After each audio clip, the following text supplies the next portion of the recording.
Primary deficit है क्या? ये बजट का एक टर्म है। मतलब जो हम खर्च कर रहे हैं बजट में, मतलब गवर्नमेंट बजट बनाती है हर साल। तो गवर्नमेंट जो बजट बनाती है उसमें क्या होता है? एक्सपेंडिचर, एक होता है रिसिप्ट, मतलब कितना पैसा आएगा और कितना खर्च करना है। तो उसमें कुछ ना कुछ कमी रहती है, मतलब हम फिर इधर उधर से करना पड़ता है। तो इसी तरह से डेफिसिट है ये प्राइमरी डेफिसिट। तो प्राइमरी डेफिसिट वो डिफरेंस है बिटवीन ए गवर्नमेंट्स टोटल एक्सपेंडिचर, गवर्नमेंट का जो टोटल एक्सपेंडिचर है उसमें से एक्सक्लूड करना है इंटरेस्ट पेमेंट ऑन इट्स डेप्ट। देखो पहले से पिछले सालों में जो डेप्ट कर्ज लिया था गवर्नमेंट ने, उस पर इंटरेस्ट तो देना पड़ता है, तो इंटरेस्ट भी खर्चे में ही आ रहा है। तो खर्चे में टोटल जो खर्चा हो रहा है साल का, उसमें से इंटरेस्ट को माइनस करो। ठीक है, जो हम इंटरेस्ट पे कर रहे हैं, इंटरेस्ट किस चीज़ में पे करना है? जो हमने बोरो किया है, जो गवर्नमेंट ने पैसा लोन पे लिया है, कहीं से भी लिया हो, उस पर इंटरेस्ट देना ही पड़ रहा है उसे।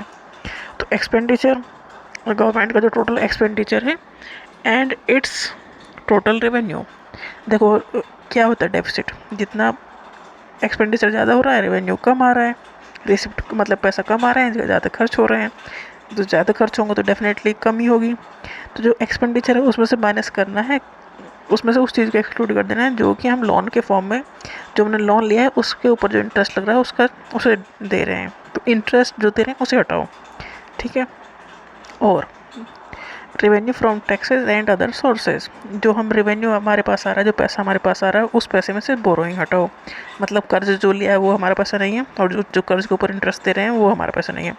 इन दोनों को हटाने के बाद expenditure minus interest, expenditure minus revenue, जो टोटल एक्सपेंडिचर है और टोटल रेवेन्यू के बीच का जो डिफरेंस है वो ये primary deficit.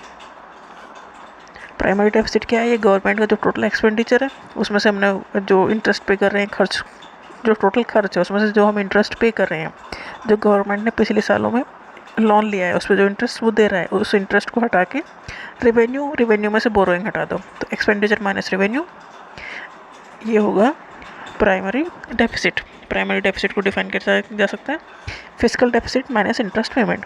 Actually physical deficit है बोरोइंग माइनस इंटरेस्ट पेमेंट, ये प्राइमरी डेफिसिट। प्राइमरी डेफिसिट दिखाता है क्या है? The requirement of borrowing of the government and exclude any kind of interest. मतलब जो डिफरेंस है वो हमने कैसे पूरा किया? कर्ज लेके। तो जो कर्ज लिया वो बोरोइंग है, और बोरोइंग जो रिप्रेजेंट कर रही है वो फिजिकल डेफिसिट रिप्रेजेंट कर रहा है। फिजिकल डेफिसिट मतलब जो हम कर्ज ले रहे हैं अपना खर्चा पूरा करने के लिए, वो फिजिकल डेफिसिट दिखा रहा है। तो फिजिकल डेफिसिट में से इंटरेस्ट जो हम पे करें उसे हटा दो, बोरोइंग में से इंटरेस्ट पेमेंट हटा दो, तो फिर आएगा प्राइमरी डेफिसिट।